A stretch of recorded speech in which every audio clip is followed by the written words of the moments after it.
어머니, 냉동 창고 열쇠부터 주세요. 장부도 제가 봐야 합니다. 장례를 치른 지 하루밖에 안 됐어요. 남편 시신이 집을 나간 지 채 이틀도 안 됐는데 아들 입에서 나온 첫 마디가 그거였습니다. 제 안부가 아니라 열쇠였어요. 장부였고요. 30년 넘게 남편 밑에서 정육점 일을 해왔어요. 새벽마다 냉동창고 문을 열고 고기 핏물 닦고 외상장부 맞추고 거래처 전화 받고 그러면서도 생활비 한 번 제 마음대로 써본 적이 없었습니다. 그래서 남편이 죽었을 때 솔직히 말하면요. 슬픔보다 먼저 온 게 고요함이었어요. 이제 좀 살 수 있겠다 싶었습니다.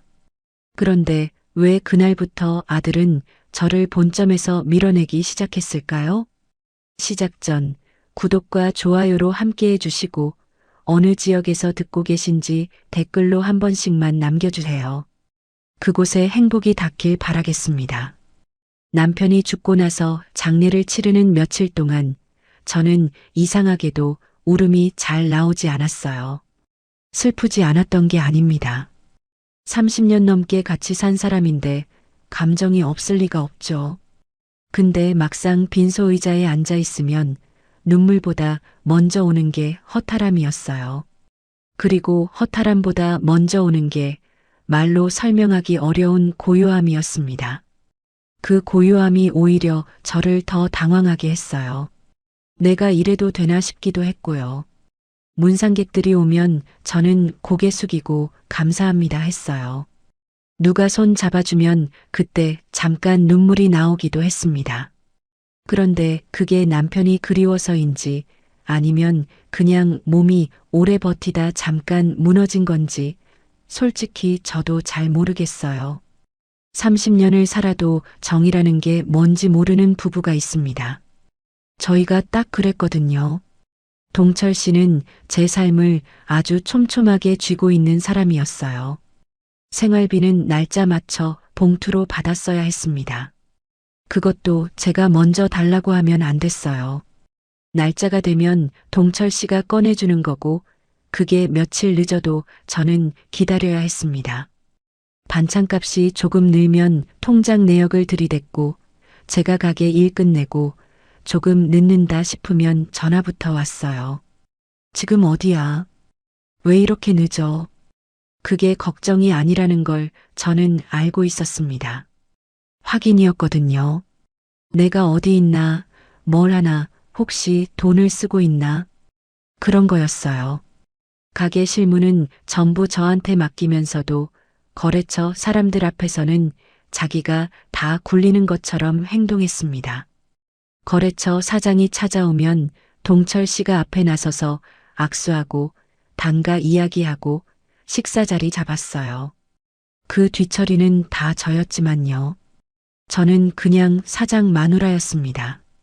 30년 내내 새벽 5시면 눈을 떴어요. 냉동창고 열고 고기 상자 꺼내고 진열대 핏물 닦고 직원 오기 전에 재고 숫자 맞추는 게 제 아침이었습니다. 오전 장사 끝나면 거래처 문자 확인하고 외상값 안 들어온 곳 전화 돌리고 명절 앞두면 예약 주문 수량 집계까지 제가 다 했어요. 직원들 점심국 끓이고 남은 거 저는 서서 먹었습니다. 저녁엔 장부 숫자 틀렸다고 면박 받으면서 다시 맞췄고요. 그게 제 하루였어요. 30년 동안 그 사람이 없어진 첫날 저녁 집이 그렇게 조용할 수가 없었습니다. 늦게 들어왔다고 소리치는 사람이 없었어요. 반찬값 따지는 사람도 없었고요. 제가 먹고 싶은 걸 사서 제 시간에 먹어도 아무 말하는 사람이 없었습니다. 그날 밤 저는 처음으로 텔레비전을 제가 보고 싶은 채널로 틀었어요. 별것도 아닌 일인데 손이 잠깐 떨렸습니다. 이상하죠. 그냥 리모컨 하나인데. 근데 그게 그렇게 어색할 수가 없었어요. 내 손으로 내가 보고 싶은 걸 고른다는 게 30년 만에 처음이었으니까요. 이제는 좀 살 수 있겠구나 싶었어요. 진짜로요. 그런데 그게 착각이었다는 걸 다음 날 오전에 바로 알게 됐습니다. 준호가 본점으로 찾아온 건 장례가 끝난 지 하루도 안 됐을 때였어요. 저는 그래도 아들이니까 어미 얼굴이나 한번 보러 오겠거니 했습니다. 장례 내내 상주로 서 있던 아이인데 설마 싶었거든요. 뭐라도 챙겨 먹었냐, 몸은 괜찮냐, 그런 말 한마디쯤은 먼저 꺼낼 줄 알았어요. 근데 문 열고 들어서자마자 하는 말이 달랐습니다. 어머니, 냉동창고 열쇠 어디 있어요? 순간 손에 들고 있던 행주가 그냥 축 처졌어요. 제가 뭔가 잘못 들은 줄 알고 되물었습니다. 준호는 표정 하나 안 바꾸고 다시 말했어요. 본점 장부랑 거래처 외상 장부도 같이 주세요. 빨리 확인해야 합니다. 그때 제 안에서 뭔가 서늘한 게 지나갔어요. 슬픔도 아니고 화도 아니고 그냥 서늘함이었습니다. 아, 이 아이가 지금 무슨 생각으로 온 건지 그게 한순간에 느껴졌어요. 저는 왜 그걸 내가 찾느냐고 물었습니다. 준호는 아버지 가게 정리하려면 늦으면 안 된다고 했어요. 말은 그럴싸하게 들렸습니다. 근데 이상했어요. 가게 정리를 왜 장례 끝나자마자 해야 하는지, 왜 그게 열쇠와 장부부터 시작인지, 그리고 무엇보다 왜 저한테 먼저 묻지 않고 요구부터 하는지. 저는 일단 열쇠는 제가 갖고 있다고만 했어요. 장부는 본점 서랍에 있다고요. 준호는 잠깐 저를 봤습니다. 뭔가 더 말하려다 참은 것 같기도 했어요. 그리고는 그냥 알겠어요 하고 나갔습니다. 그 뒷모습을 보면서 저는 한참을 서 있었어요. 계산대 뒤에 서서 아무것도 못하고요. 장례가 막 끝난 본점 안은 아직 향 냄새 같은 게 희미하게 남아 있었고 냉동창고 쪽에서 기계 돌아가는 소리가 낮게 깔려 있었습니다. 저는 그 소리를 들으면서 생각했어요. 이 가게를 30년 동안 저 혼자 얼마나 버텨왔는지를요. 본점은 제가 처음부터 끝까지 굴려온 곳이었습니다. 이 가게 어느 구석에 뭐가 어떻게 쌓여 있는지, 어느 거래처가 외상값을 잘 안 주는지, 명절 전에 냉동 재고를 얼마나 당겨야 손해가 안 나는지, 그걸 아는 사람은 저였어요. 동철 씨가 아니라요. 남편은 돈줄은 쥐고 있었지만 가게 안일은 거의 몰랐습니다. 거래처 사장 이름도 몇 개는 헷갈렸고 본점 냉동창고 재고 분류 방식도 제가 만든 거였어요. 외상 회수 일정도 제가 직접 거래처랑 조율했고요. 동철 씨는 숫자만 확인했습니다. 들어오는 돈, 나가는 돈.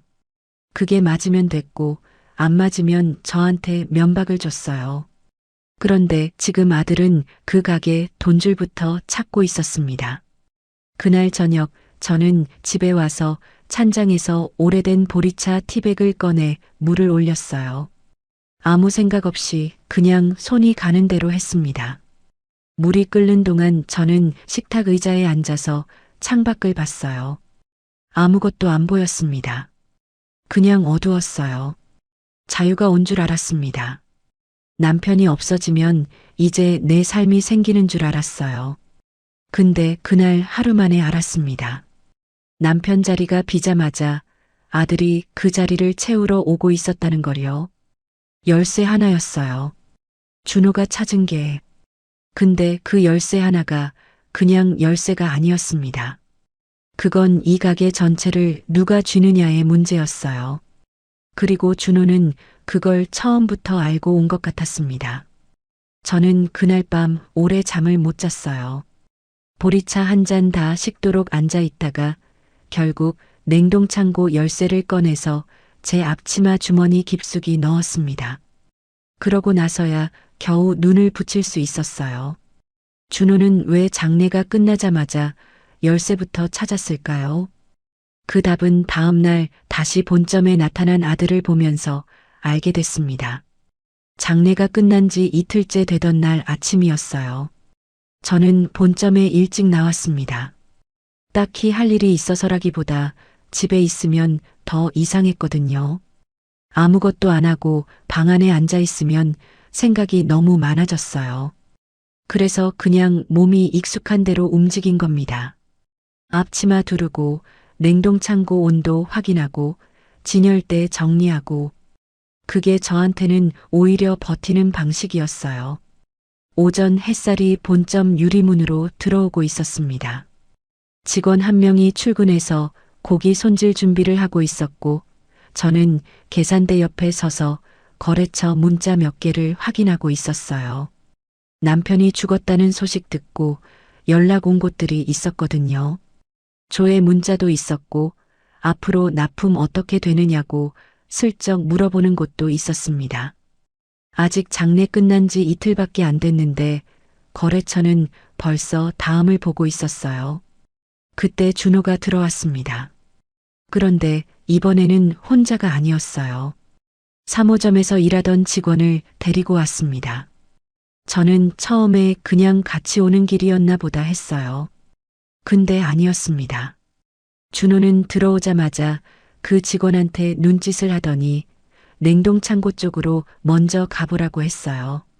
저한테 말도 없이요. 저는 그 모습을 보고 가슴이 턱 막혔습니다. 뭐 하는 거냐고 물었어요. 준호는 태연하게 말했습니다. 냉동 재고 확인하려고요. 빨리 처리해야 손해가 안 나니까. 그 말이 틀린 말은 아니었어요. 냉동 재고는 오래 묵히면 손해가 나는 게 맞습니다. 근데 이상했어요. 누가 확인을 시켰는지, 누구한테 허락을 받았는지 그 얘기가 없었거든요. 저는 분명히 여기 있는데 준호는 저를 건너뛰고 움직이고 있었습니다. 저는 냉동창고 열쇠는 제가 갖고 있다고 했어요. 준호 얼굴이 잠깐 굳었습니다. 그리고는 어머니, 이게 다 정리하려고 하는 거예요 라고 말했어요. 목소리가 낮아졌습니다. 설명하듯 말하는 톤이었는데 그 안에 뭔가 눌러 담은 게 있었어요. 저는 그 자리에서 뭐라 더 말하지 못했어요. 왜냐면 준호가 그 다음에 꺼낸 말이 저를 잠깐 멈추게 했거든요. 어머니는 이제 쉬세요. 가게 일은 제가 볼게요. 그 한마디를 듣는 순간 숨이 잠깐 멎는 것 같았습니다. 어디선가 들어본 말이었어요. 아주 많이 들어본 말. 동철 씨가 평생 저한테 했던 말이었거든요. 넌 돈은 몰라도 돼. 가게 일은 내가 알아서 해. 시키는 대로만 해. 목소리만 달랐습니다. 말투도 조금 달랐어요. 근데 그 안에 담긴 게 똑같았습니다. 넌 빠져 있어. 그 말이었어요. 저는 그날 처음으로 아들 얼굴 위에 남편 얼굴이 겹쳐 보이는 걸 느꼈어요. 이상하죠? 근데 진짜로 그랬습니다. 목소리도 다르고 생김새도 다른데 그 눈빛 어딘가에 동철 씨가 있었어요. 사람을 밀어낼 때 쓰는 눈빛이요. 준호는 그 뒤로 장부 이야기를 꺼냈어요. 본점 거래처 외상 정산을 자기가 받아야 한다고 했습니다. 이유는요, 아버지 이름으로 묶인 거래처가 많다는 거였어요. 체인 3곳 납품 대금이 전부 동철 씨 명의로 돼 있어서 자기가 확인하고 정리해야 한다고 했습니다. 미수금도 자기 쪽으로 먼저 받아야 한다고요. 저는 그 말을 듣고 처음 알았습니다. 남편이 가게 3곳을 돌리면서 돈줄을 그렇게까지 자기 이름 아래 묶어놨다는 거요. 본점은 제가 매일 열고 닫았어요. 거래처 외상값 못 받으면 제가 직접 찾아가서 얼굴 보고 받아왔고 냉동 재고, 이동도 제가 다 마쳤고 명절 선물 세트 포장도 저 혼자 밤새운 적이 한두 번이 아니었습니다. 근데 그 돈이 들어오고 나가는 큰 줄기는 전부 남편 이름 아래 꼬여 있었어요. 제 이름은 어디에도 없었습니다. 말문이 막혔어요. 화가 나는데 어디서부터 따져야 할지 몰랐습니다. 준호는 거기서 멈추지 않았어요. 거래 장부를 펼쳐놓고 본점 재고 처리, 미수금 정산, 거래처 코드 변경 이야기를 쏟아냈습니다. 그러다 마지막에 이런 말을 했어요. 창고 키 제가 갖고 있는 동안에는 아무도 물건 손대지 마세요. 저는 그 말을 듣고 발이 바닥에 붙어버리는 것 같았어요. 창고 키는 제가 갖고 있었습니다. 준호가 갖고 있는 게 아니었어요. 근데 준호는 마치 자기가 이미 다 쥔 것처럼 말하고 있었습니다. 본점 직원이 그 말을 듣고 저를 한번 봤어요. 저는 표정을 숨기려고 계산대 위 영수증 묶음을 괜히 정리하는 척 했습니다. 그날 준호가 돌아가고 나서 저는 한참을 계산대 뒤에 서 있었어요. 직원은 눈치채고 아무 말 안 했습니다. 냉동창고 기계 소리만 낮게 깔렸어요. 저는 그 소리 들으면서 천천히 생각했습니다. 지금 무슨 일이 벌어지고 있는 건지를요. 장례가 끝나자마자 아들이 열쇠를 찾았어요.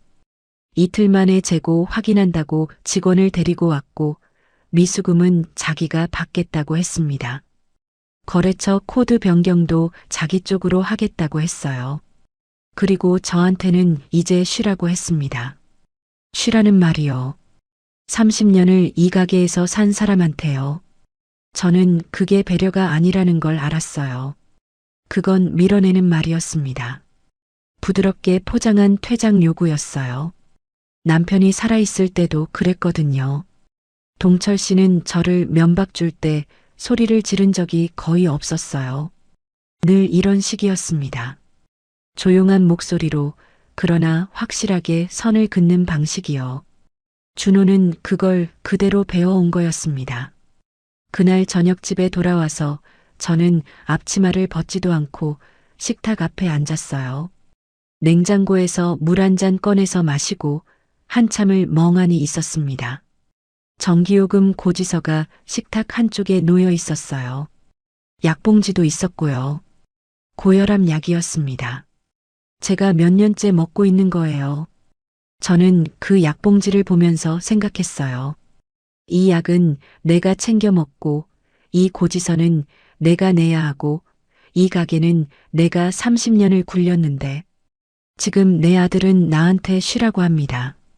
내가 아무것도 모르는 사람인 것처럼요. 억울하다는 감정이 올라왔는데, 이상하게 눈물은 안 났어요. 그냥 단단해지는 느낌이었습니다. 어디선가 뭔가가 굳어지는 것 같은 느낌이요. 그때만 해도 저는 아직 몰랐어요. 준호가 얼마나 빠르게, 얼마나 구체적으로 움직이고 있었는지를요. 다음날 태복 씨한테서 연락이 오기 전까지는요. 준호는 대체 누구와 말을 맞추고 이렇게 서두르고 있었던 걸까요? 태복 씨가 본점으로 온 건 아무 예고도 없이였어요. 그날 오전은 유난히 손님이 뜸했습니다. 장례 소식이 퍼진 뒤로 며칠째 본점 분위기가 이상했거든요. 단골들은 눈치 보며 짧게 사고 나갔고 직원들도 서로 말을 아꼈어요. 저는 계산대 뒤에 앉아서 거래처 문자 몇 개를 멍하니 보고 있었습니다. 읽히지가 않았어요. 눈은 화면을 보고 있었는데 머릿속은 다른 데 가 있었거든요. 그때 유리문이 열리면서 태복 씨가 들어왔습니다. 2호점 점장 강태복 씨요. 20년 넘게 이 가게에서 일한 사람이에요. 말수가 워낙 적고 자기 자리만 지키는 스타일이라 저는 그 사람이 본점까지 일부러 오는 걸 거의 본 적이 없었습니다. 2호점에서 본점으로 오려면 차로 10분 넘게 걸리거든요. 그 사람이 오전에 2호점 문도 열기 전에 여기 나타났다는 건 뭔가 마음을 먹고 온 거라는 뜻이었어요. 태복 씨는 들어오자마자 손님 없는지 한번 훑어봤어요. 직원도 잠깐 창고 쪽에 들어가 있던 참이었습니다. 그 틈에 태복 씨가 계산대 앞으로 다가오더니 캔커피 하나를 제 앞에 슬며시 내려놨어요. 아무 말도 없이요. 저는 그게 뭔가 싶어서 그냥 받았습니다. 태복 씨는 계산대 옆에 서서 잠깐 저를 봤어요. 한참을요. 그 눈빛이 이상했습니다. 평소에 그 사람은 사람 얼굴을 잘 안 봐요. 일 얘기할 때도 시선이 늘 다른 데 가 있거든요. 근데 그날은 달랐어요. 제 얼굴을 똑바로 보고 있었습니다. 그러더니 낮은 목소리로 말했어요. 사모님, 너무 가만히 계시면 안 됩니다. 저는 그 말이 귀에 크게 들렸어요. 이상하게요. 별말 아닌 것 같은데 그 짧은 한마디가 가슴 어딘가를 건드렸습니다. 장례 끝나고 며칠 동안 제 표정을 제대로 봐준 사람이 없었거든요. 문상 온 사람들은 다들 위로한다고 했지만 실제로 지금 제가 어떤 상황인지를 보는 사람은 없었어요. 근데 태복 씨는 봤던 거예요. 제가 가만히 있는 게 쉬는 게 아니라는 걸요. 저는 뭐라고 대답해야 할지 몰라서 캔커피만 만지작거렸어요. 태복 씨가 말을 이었습니다. 준호 씨가 2호점 거래처 몇 군데 전화 돌렸습니다. 저는 고개를 들었어요. 거래 방식 바꾼다고요. 정산을 자기 쪽으로 먼저 돌리겠다고 했답니다. 숨이 잠깐 막혔어요. 본점도 모자라서 2호점 거래처까지요. 저는 그게 무슨 말인지 한 번에 알아들었습니다. 준호가 지금 체인 세 곳 거래처를 자기 이름 아래로 묶으려 하고 있었던 거예요. 아버지가 죽기가 무섭게요. 태복 씨는 목소리를 더 낮췄어요. 본점 원장부 꼭 챙기셔야 합니다. 손글씨로 적어두신 외상 회수 내역이랑 재고 이동 기록이요. 저는 원장부라는 말을 듣자마자 본점 서랍이 떠올랐어요. 제가 몇 년 동안 손으로 직접 써온 장부들이 거기 있었거든요. 세금 계산서나 공식 서류는 남편이 자기 이름으로 다 처리했지만 실제 현장 흐름은 그 손글씨 장부 안에 다 있었습니다. 어느 거래처가 언제 얼마를 줬는지, 어느 점포에서 어느 점포로 물건이 넘어갔는지, 명절 전후로 재고가 어떻게 움직였는지, 그게 다 거기 있었어요. 태복 씨가 말했습니다. 사장님이 돈은 쥐고 계셨지만요. 가게를 굴린 건 사모님이셨어요. 저는 그 말을 듣고 한동안 말을 못했어요. 이상하게도 고맙다는 말이 먼저 나오지 않았습니다. 대신 눈 뒤쪽이 뜨거워지는 게 느껴졌어요. 30년 동안 한 번도 들어본 적 없는 말이었거든요. 남편한테는요.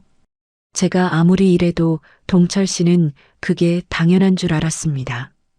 칭찬은커녕 뭔가 잘못되면 제 탓이었어요. 잘 되면 당신 덕이었고요. 근데 20년 동안 옆에서 지켜본 태복 씨가 그걸 알고 있었던 거예요. 저는 겨우 목을 가다듬고 물었습니다. 그럼 지금 어떻게 해야 하냐고요.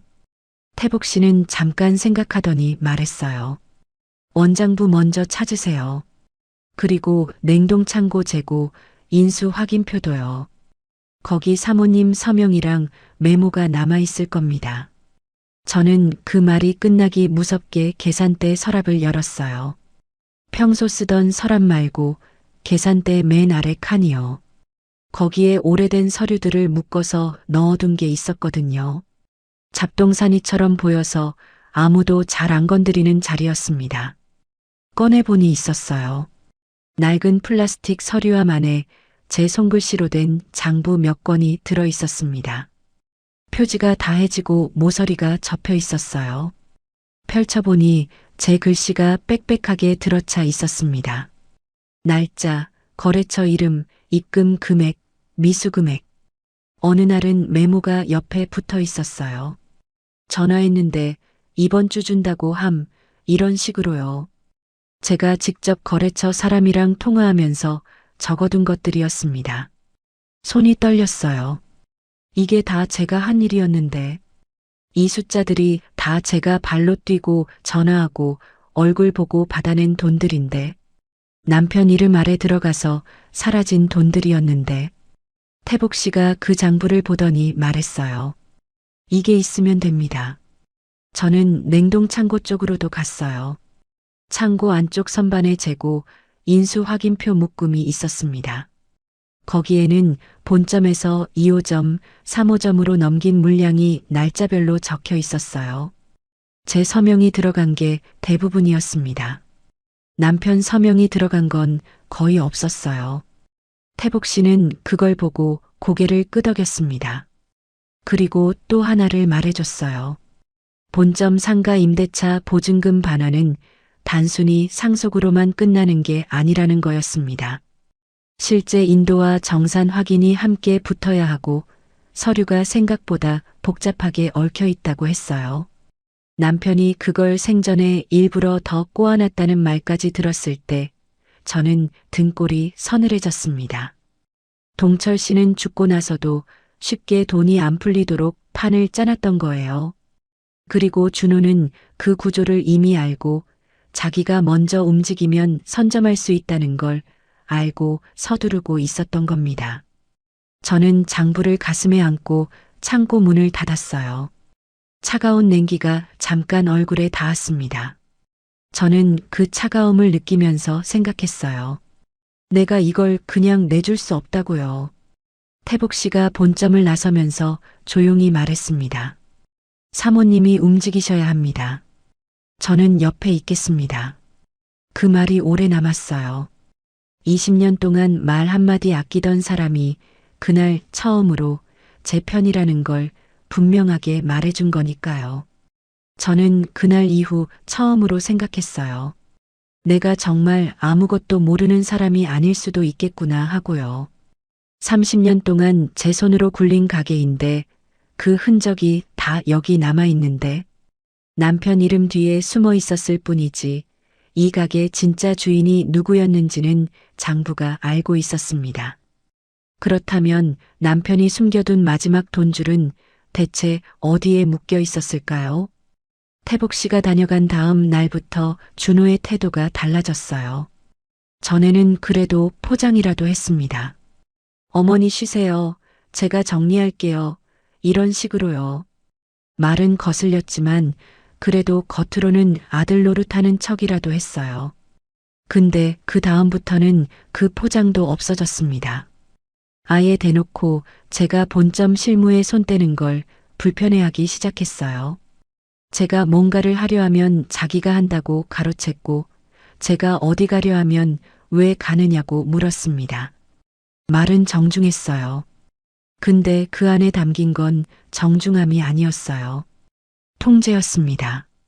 아침에 거래처 전화가 오면 제가 받으려는데 준호가 먼저 가로챘어요.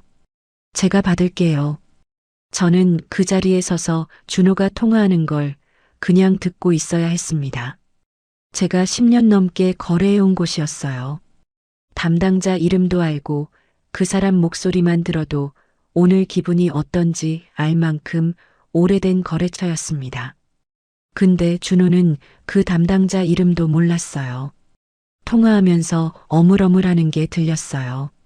상대방이 누구냐고 다시 물어보는 것 같았고 준호는 박동철 씨 아들이라고 자기 소개를 하고 있었습니다.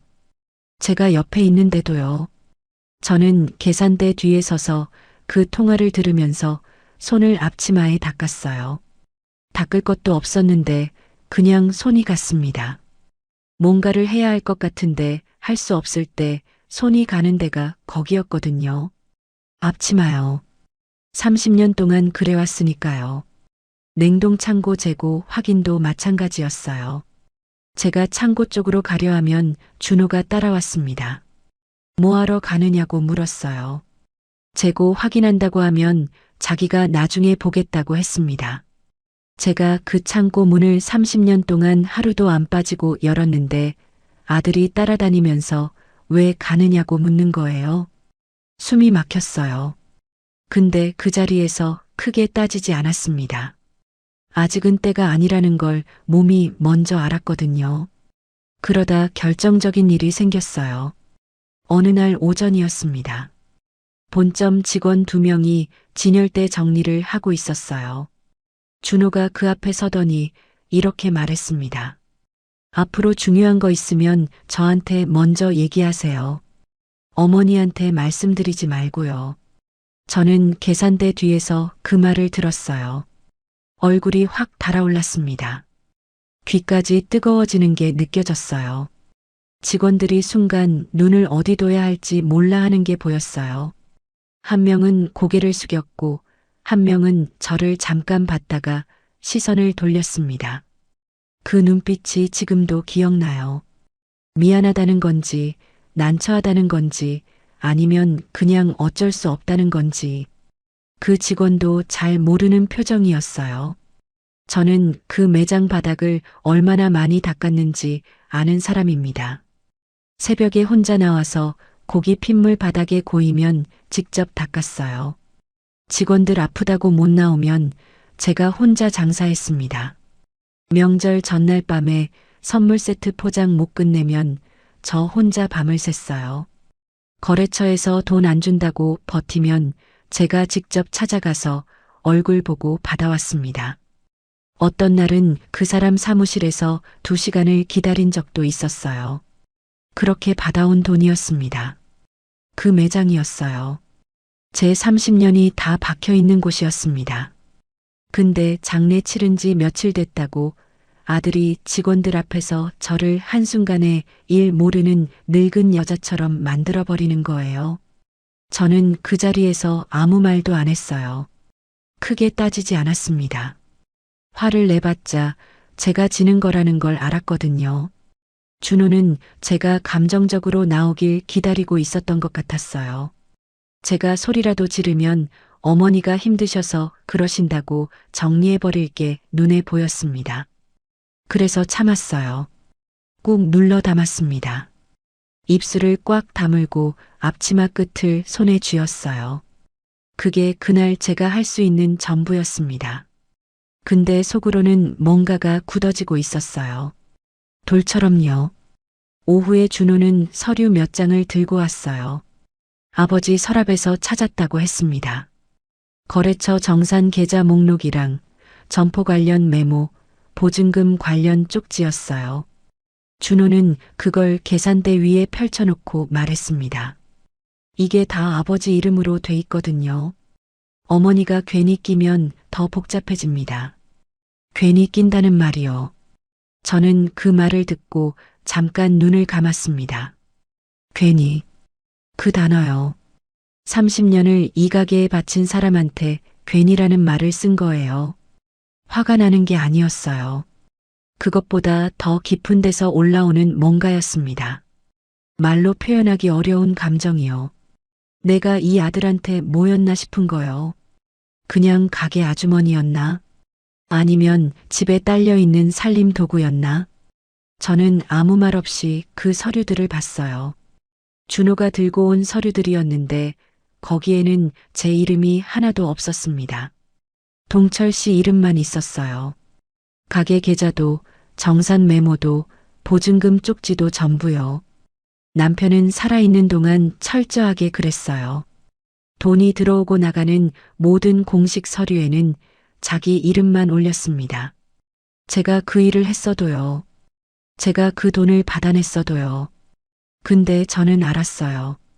그 서류들에 제 이름이 없다고 해서 제가 한 일이 없는 게 아니라는 걸요. 제 흔적은 다른 데 있었습니다. 손글씨 장부 안에요. 재고 인수 확인표 안에요. 30년 동안 제가 직접 상대한 거래처 사람들 기억 안에요. 그건 서류보다 더 오래가는 거였습니다. 그날 오후 늦게 건물주한테서 연락이 왔어요. 남편 사망 이후 점포 정리나 승계 여부를 빨리 결정해달라는 거였습니다. 계약 기간이 얼마 안 남았고 보증금 반환 절차도 시작해야 한다고요. 준호가 그 전화 내용을 옆에서 듣더니 눈빛이 달라졌습니다. 조급해지는 게 보였어요. 그동안 여유 있는 척하더니 그 전화 한 통에 표정이 바뀌었어요.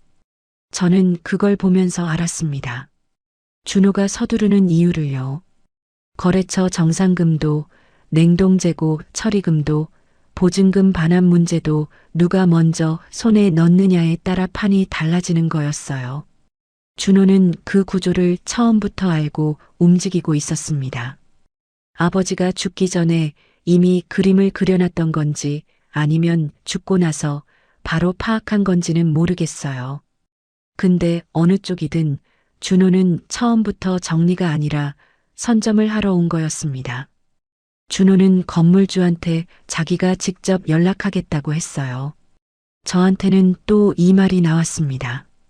어머니, 건물주 쪽은 제가 할게요. 어머니가 나서면 더 복잡해지니까. 저는 천천히 고개를 끄덕였습니다. 그래, 그러면 됩니다 하고요. 준호는 제가 너무 순순히 받아들이니까 오히려 잠깐 멈칫했어요. 뭔가 더 말하려다가 그냥 나갔습니다.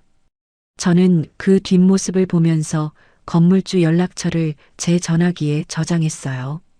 그리고 조용히 문자를 하나 보냈습니다. 저 윤서진인데요. 직접 한번 뵙고 싶다고요. 준호 모르게요. 그날 저녁 집에 돌아와서 저는 오래된 서류함을 다시 꺼냈어요. 원장부를 펼쳤습니다. 제 손글씨가 빼곡했어요. 날짜마다 거래처 이름이 있었고 입금된 금액과 아직 못 받은 금액이 나뉘어 있었습니다. 어떤 날은 옆에 메모가 달려 있었어요. 전화 3번 했음. 이번 주 안에 준다고 함. 직접 방문해서 확인함. 그런 것들이요. 다 제가 직접 발로 뛰고 전화하고 얼굴 보고 받아낸 기록들이었습니다. 저는 그 메모들을 한 줄씩 읽으면서 생각했어요. 이게 다 내가 한 거구나 하고요. 누가 시켜서 한 게 아니었습니다. 남편이 몰라서 아니면 하기 싫어서 안 한 걸 제가 대신 한 거였어요. 그 시간들이 다 여기 남아 있었습니다. 손때 묻은 장부 안에요. 아무도 안 봐준 시간들이 거기 고스란히 쌓여 있었어요. 냉동창고 재고, 인수 확인표도 다시 펼쳐봤습니다. 본점에서 2호점으로 넘긴 것, 3호점으로 넘긴 것, 날짜별로 제 서명이 들어가 있었어요. 남편 서명은 거의 없었습니다. 동철 씨는 그런 현장 일은 잘 안 했거든요. 재고 옮기고 확인하는 건 다 제 일이었어요. 그게 당연한 줄 알고 30년을 살았는데 막상 그 서류를 보니까 새삼스러웠습니다. 여기 다 있었어요. 제가 한 일이요. 제 이름은 없어도 제 흔적은 다 있었습니다. 저는 그 서류들을 조심스럽게 정리해서 비닐봉지에 넣었어요.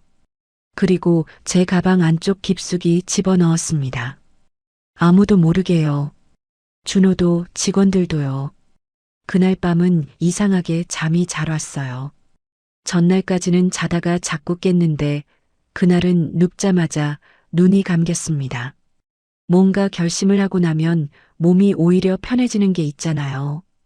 울거나 무너지는 게 아니라 조용히 방향을 정하고 나면 이상하게 몸이 가라앉는 느낌이요. 그런 밤이었어요. 준호는 제가 포기한 줄 알았을 거예요. 제가 순순히 고개 끄덕이고 뒤로 물러났으니까요. 근데 저는 물러선 게 아니었습니다. 자리를 잡고 있었던 거예요. 때를 기다리고 있었던 겁니다. 준호가 끝까지 믿고 있던 건 대체 무엇이었을까요? 그 자리가 잡힌 건 건물주 쪽에서 먼저 연락이 온 날이었어요. 본점 점포 정리와 보증금 반환 문제를 더는 미룰 수 없다고 했습니다. 거래처 미수금 정산도 함께 확인해야 한다고 했어요. 날짜를 잡자고 했을 때 준호가 먼저 나섰습니다. 자기가 다 정리하겠다고요. 관계자들을 본점으로 불러서 한자리에서 끝내자고 했어요. 저는 그 말을 듣고 가만히 있었습니다. 좋다고 했어요. 준호는 제가 또 순순히 넘어간다고 생각했을 거예요. 그래서 더 자신 있게 날짜를 잡았겠죠. 건물주, 거래처 한 곳, 2호점 점장 태복 씨, 그리고 저까지 본점에 모이기로 했습니다. 표면상으로는 점포 정리와 보증금, 거래처, 미수금 흐름을 확인하는 자리였어요. 근데 사실상 준호는 그 자리에서 본점 주도권을 완전히 가져가려 했던 겁니다. 그 전날 밤 저는 잠을 거의 못 잤어요. 가방 안에 넣어둔 서류들을 꺼내서 다시 한번 확인했습니다. 원장부, 재고, 인수 확인표, 거래처 입금 메모. 손글씨로 빼곡하게 채워진 것들이요. 그리고 태복 씨한테 문자를 하나 보냈어요. 내일 그 자리에서 제가 가지고 있는 서류를 꺼내도 되겠냐고요. 태복 씨 답장은 짧았습니다. 그러셔야 합니다. 딱 그 한 줄이었어요. 저는 그 문자를 보고 눈을 감았습니다. 평생 남편 앞에서 작아졌던 사람이에요. 시키는 대로만 하고 나서지 말고 돈은 몰라도 된다는 말을 30년 동안 들어온 사람이에요. 그런 사람이 사람들 앞에 나서야 하는 거였습니다. 무서웠어요. 솔직히 말하면 많이 무서웠습니다. 내일 아들 앞에서, 건물주 앞에서, 거래처 사람 앞에서 또 밀려나게 될까 봐요. 제가 아무리 서류를 들고 나가도 준호가 다른 말로 뒤집어 버리면 어쩌나 싶었어요. 근데 그러면서도 이런 생각이 들었습니다. 이게 마지막이라는 거요. 지금 안 하면 영영 못 한다는 거요. 남편한테는 30년을 못했어요. 기회가 없어서가 아니었습니다. 겁이 나서였어요. 동철 씨 앞에서 목소리를 높이면 그 다음이 더 힘들어진다는 걸 알았기 때문에 그냥 참았습니다. 근데 지금은 달랐어요. 지금은 제가 가진 게 있었습니다. 서류가 있었고, 태복 씨가 있었고, 30년 동안 직접 상대한 거래처 사람이 있었어요. 저는 서류를 다시 비닐에 넣고 가방에 챙겼어요. 그리고 겨우 눈을 붙였습니다. 다음 날 아침 저는 평소보다 일찍 본점에 나왔어요. 아무도 오기 전에 혼자 매장 안을 한 바퀴 돌았습니다. 냉동창고 앞에 서보기도 하고 계산대 뒤에 잠깐 서보기도 했어요. 이 공간에서 제가 얼마나 오래 서 있었는지, 얼마나 많은 새벽을 여기서 시작했는지, 그게 발바닥으로 느껴지는 것 같았습니다. 말이 이상하게 들릴 수 있는데 진짜로 그랬어요. 이 바닥이 제 30년을 기억하고 있는 것 같았거든요. 사람들이 하나씩 들어왔어요. 건물주가 먼저 왔습니다. 중년 남자였는데 저를 보더니 가볍게 목례를 했어요.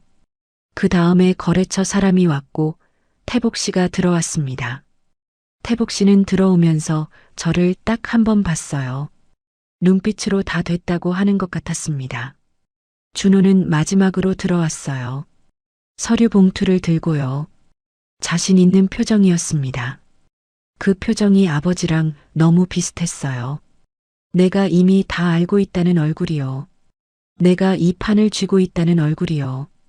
동철 씨가 거래처 사람들 앞에서 늘 그런 얼굴을 했거든요. 자리가 잡히고 준호가 먼저 말을 꺼냈습니다. 아버지 명의로 돼 있던 거래처 정산이랑 보증금 반환은 제가 다 이어받아서 정리하겠습니다. 어머니는 집 쪽만 신경 쓰시면 됩니다. 말이 끝나자마자 태복 씨가 입을 열었어요. 그렇게는 안 됩니다. 매장 안 공기가 순간 멈추는 것 같았습니다. 건물주가 준호를 봤어요. 거래처 사람도 눈이 움직였고요. 준호는 태복 씨를 봤어요. 당황한 게 얼굴에 드러났습니다. 태복 씨가 2호점 점장이고 오래된 직원인 건 알았지만 이 자리에서 자기 말을 자를 거라고는 생각 못했던 것 같았어요. 태복 씨는 자리에서 일어나지도 않았어요. 그냥 앉은 채로 천천히 말했습니다. 본점 외상은 사모님이 직접 받아내셨고요. 재고 이동도 사모님이 확인하셨습니다. 실제 인수인계 확인 없이는 이 정산 못 끝냅니다. 그리고 저를 봤어요. 저는 가방에서 서류를 꺼냈습니다. 손이 떨렸어요. 솔직히 말하면요. 봉투를 열면서 손끝이 떨리는 게 느껴졌습니다. 근데 멈추지 않았어요. 원장부 원본을 꺼내서 탁자 위에 올려놨어요. 냉동창고 재고 인수 확인표 묶음도 꺼냈습니다. 거래처 입금 메모가 달린 것들도요. 제 손글씨가 빼곡하게 들어간 것들이요. 건물주가 그 서류들을 봤어요. 손으로 한 장씩 넘기더니 잠깐 멈췄습니다. 날짜별로 정리된 외상 회수 내역이랑 재고, 이동 확인 서명 때문이었을 거예요. 제 서명이 거기 다 있었으니까요. 거래처 사람이 말을 보탰습니다. 저희 쪽 입금 날짜 밀릴 때마다 전화 오신 분이 사모님이셨어요. 얼굴 보러 오신 것도요. 명절 물량 맞출 때 마지막 확인하신 분도 사모님이셨고요. 그 말이 끝났을 때 준호 얼굴이 굳어 있었습니다. 입을 열려다 닫았어요. 뭔가 말하려는데 뭘 말해야 할지 모르는 얼굴이었어요. 건물주가 말했습니다. 저도 본점 실질 운영자는 사모님으로 봐왔습니다. 점포 정리나 보증금 반환 과정에서 현장 확인 없이 단순 명의만으로는 못 넘깁니다. 준호가 서류 봉투를 열었어요. 아버지 명의로 된 서류들을 꺼내서 탁자 위에 올려놨습니다. 거래처 계좌 목록, 정산 관련 메모, 보증금 관련 서류들이었어요. 준호는 그걸 가리키면서 말했습니다. 이게 다 아버지 이름으로 된 겁니다. 법적으로 상속이 되는 거예요. 태복 씨가 받아쳤어요. 서류에 이름이 누구 이름이 있든 현장 인수 확인표에는 사모님 서명이 있습니다. 냉동 재고가 어느 점포로 얼마나 넘어갔는지, 어느 거래처 외상이 아직 남아있는지, 그게 다 여기 있어요. 준호는 잠시 침묵했습니다. 저는 그 침묵 속에서 숨을 고르고 말을 꺼냈어요. 평생 내 아버지 밑에서 일만 했습니다. 목소리가 생각보다 떨리지 않았어요. 스스로도 놀랐습니다. 30년 동안 동철 씨 앞에서 목소리 한번 제대로 높여본 적이 없는 사람인데 그날은 이상하게 목이 잠기지 않았어요. 이제는 내 손으로 정리하겠습니다. 준호가 저를 봤어요. 뭔가 말하려는 것 같았습니다. 근데 아무 말도 안 했어요. 서류 봉투를 다시 챙기는 손이 조금 빠르게 움직이는 게 보였습니다. 건물주가 정리를 했어요. 보증금 반환 절차는 실질 운영자 확인이 먼저라고 했습니다. 거래처 정산도 현장 확인이 필요하다고 했어요. 준호 단독으로는 진행이 안 된다고 했습니다. 그 말이 그 자리에서 공개적으로 나왔어요. 건물주 입에서요. 준호는 그날 본점을 마음대로 가져가지 못했습니다.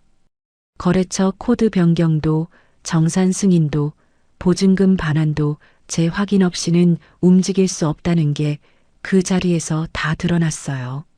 아버지 이름 아래 돈을 묶어둔다고 해서 장사를 실제로 굴린 사람의 흔적까지 지울 수는 없었던 겁니다. 사람들이 하나씩 자리를 떴어요. 태복 씨가 마지막으로 나가면서 저를 한번 봤습니다. 아무 말 없이요. 근데 그 눈빛 하나로 충분했어요. 저는 텅 빈 본점 안에 혼자 남아서 탁자 위에 펼쳐진 서류들을 봤습니다. 제 손글씨로 된 장부들이요. 낡고 모서리가 접히고 손때 묻은 것들이요. 30년 동안 아무도 알아주지 않았던 시간들이 거기 있었어요. 저는 그날 처음으로 알았습니다. 조용히 참고만 살았던 시간이 다 헛된 건 아니었다는 걸요. 그 시간들이 결국 저를 지켜준 거였습니다. 그렇다면 저는 이 가게를 끝내 어떻게 정리했을까요? 그 자리가 끝나고 나서 준호는 며칠 동안 연락이 없었어요. 전화도 없었고 본점에 나타나지도 않았습니다. 저는 그게 이상하다고 생각하지 않았어요. 오히려 조용한 게 나았습니다. 사람들 앞에서 제동이 걸리고 나면 잠깐 물러서는 게 있거든요. 동철 씨도 그런 면이 있었어요. 뜻대로 안 풀리면 한동안 말을 끊어버리는 식으로 압박을 줬습니다. 준호도 그걸 그대로 배운 것 같았어요. 침묵으로 기다리는 거요. 상대방이 먼저 무너지기려. 근데 저는 그 침묵이 무섭지 않았어요. 오히려 그 시간을 이용했습니다.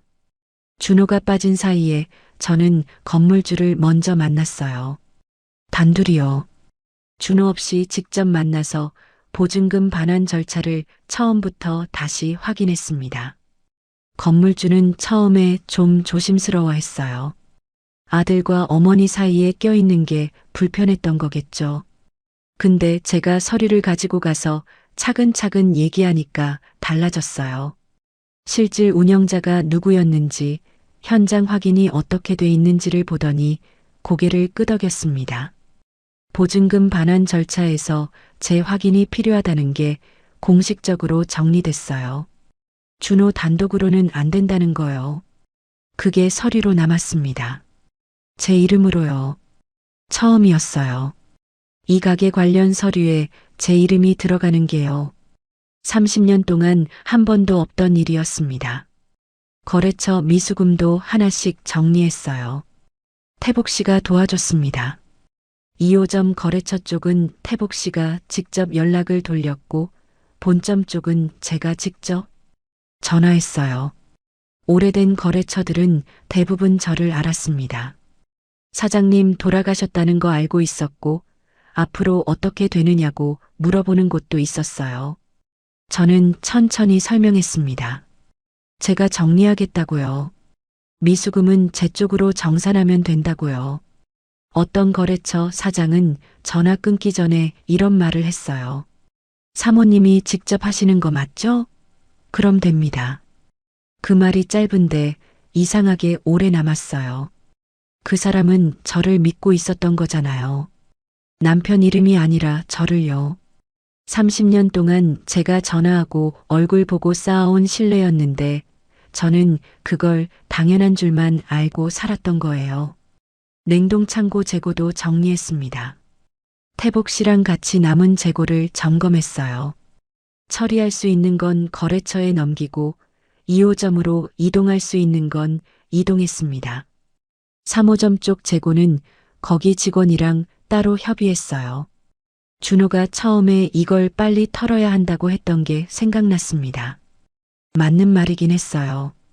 근데 누가 정리하느냐가 문제였던 거죠. 제가 정리했습니다. 제 손으로요.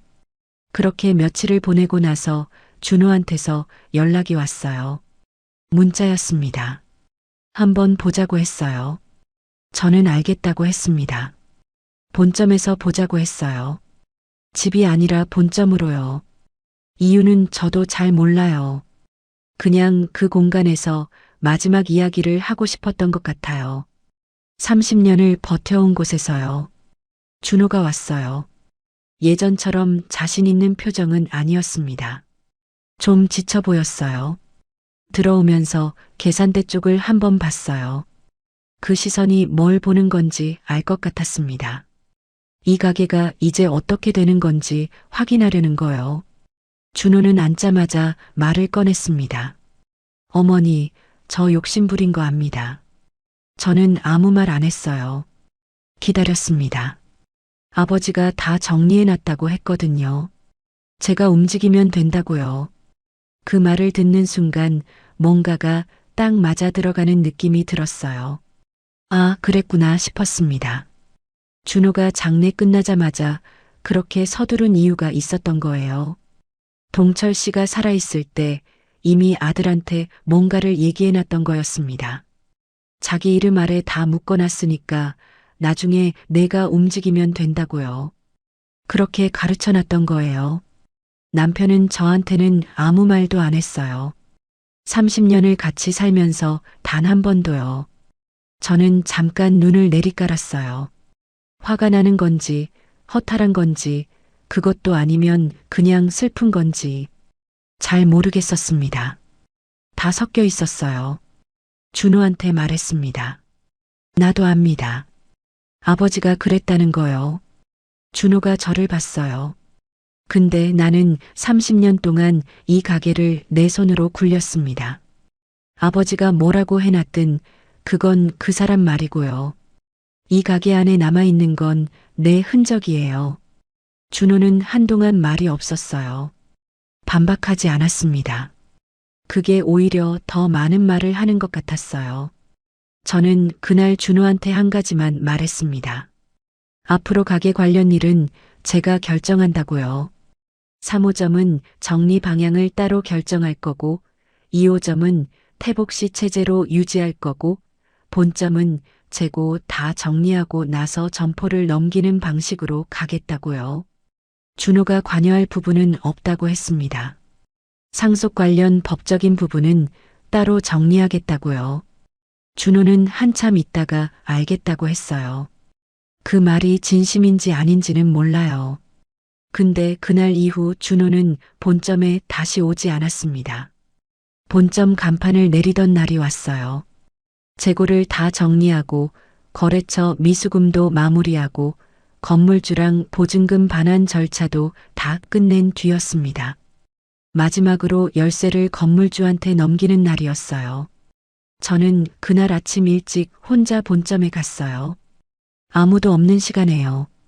불도 안 켜고 그냥 유리문으로 들어오는 아침 햇살만 있었습니다. 진열대는 비어 있었고 냉동창고 기계 소리도 꺼져 있었어요. 그 고요함이 처음 남편이 죽던 날 집에서 느꼈던 고요함이랑 달랐습니다. 그때는 뭔가 허전한 고요함이었는데 이날은 달랐어요. 뭔가 다 내려놓은 것 같은 고요함이었습니다. 저는 계산대 뒤에 마지막으로 서봤어요. 여기서 얼마나 많은 시간을 보냈는지 모릅니다. 새벽에 서 있기도 했고 밤에 서 있기도 했어요. 울면서 서 있기도 했고 화나서 서 있기도 했습니다. 그냥 멍하니 서 있던 날도 셀 수 없이 많았어요. 그 모든 날들이 거기 쌓여 있었습니다. 제 발밑에요. 이상하게도 울지 않았어요. 태복 씨가 와서 같이 열쇠를 건물주한테 넘겼습니다. 건물주가 수고 많으셨다고 했어요. 저는 그냥 고개를 끄덕였습니다. 본점 밖으로 나오면서 태복 씨가 조용히 말했어요. 사모님이 없었으면 이 가게는 진작 무너졌습니다. 그 말이 오래 남았어요. 남편이 살아있을 때는 한 번도 못 들었던 말이었으니까요. 30년 동안 단 한 번도요. 그 뒤로 저는 제 이름으로 된 통장을 새로 만들었어요. 처음으로요. 보증금 반환금이 거기 들어왔습니다. 제 이름으로요. 숫자를 보면서 손이 잠깐 떨렸어요. 이게 제 돈이구나 싶었습니다. 남편이 봉투로 쥐어주던 생활비가 아니라 제가 30년 동안 굴려온 가게에서 나온 제 돈이요. 작은 월세가 나오는 방식도 새로 정리했습니다. 제 생활비를 제가 계산하기 시작했어요. 뭘 사고 싶으면 샀고 먹고 싶은 걸 먹었어요. 누가 통장 내역 들여다볼 사람도 없었습니다. 누가 이건 낭비라고 할 사람도 없었어요. 처음에는 그게 어색했어요. 이상하죠. 내 돈을 내가 쓰는 게 어색하다니요. 근데 진짜로 그랬습니다. 뭔가를 살 때 괜히 두리번거리게 되고 영수증을 받으면 습관적으로 가방 안에 숨기게 되고 30년이 몸에 배어 있었던 거예요. 그게 조금씩 풀리는데 꽤 걸렸습니다. 준호와의 관계는 예전으로 돌아가지 않았어요. 저는 일부러 모질게 끊어내지는 않았습니다. 연락이 오면 받았어요. 명절에 연락이 오면 짧게 받았습니다. 근데 돈 문제나 제 생활에 관한 건 더는 남의 손에 맡기지 않기로 했어요. 아들이라고 다 내 편이 아니라는 걸 이제는 알았으니까요. 남편이 죽고 나서야 배운 것들이 있었습니다. 가족이라고 다 내 편은 아니라는 것. 오래 참았다고 해서 누가 내 몫을 대신 지켜주지 않는다는 것. 그리고 자유는 누가 주는 게 아니라는 것. 더는 빼앗기지 않겠다고 마음먹는 순간부터 시작된다는 것. 그걸 61살에 배웠습니다. 늦었지만요. 그래도 배웠습니다. 저는 이제 압니다. 지옥은 남편이 죽던 날 끝난 게 아니었어요. 그날 이후에도 계속됐습니다. 근데 그 지옥을 지나오면서 처음으로 제 삶이 시작됐어요. 남편 밑에서도 아니고 아들 눈치 보면서도 아니고 제 이름으로요. 그게 늦은 시작이었는지는 모르겠습니다. 근데 시작은 시작이었어요. 끝까지 들어주셔서 감사합니다. 구독과 좋아요는 다음 이야기를 이어갈 힘이 됩니다.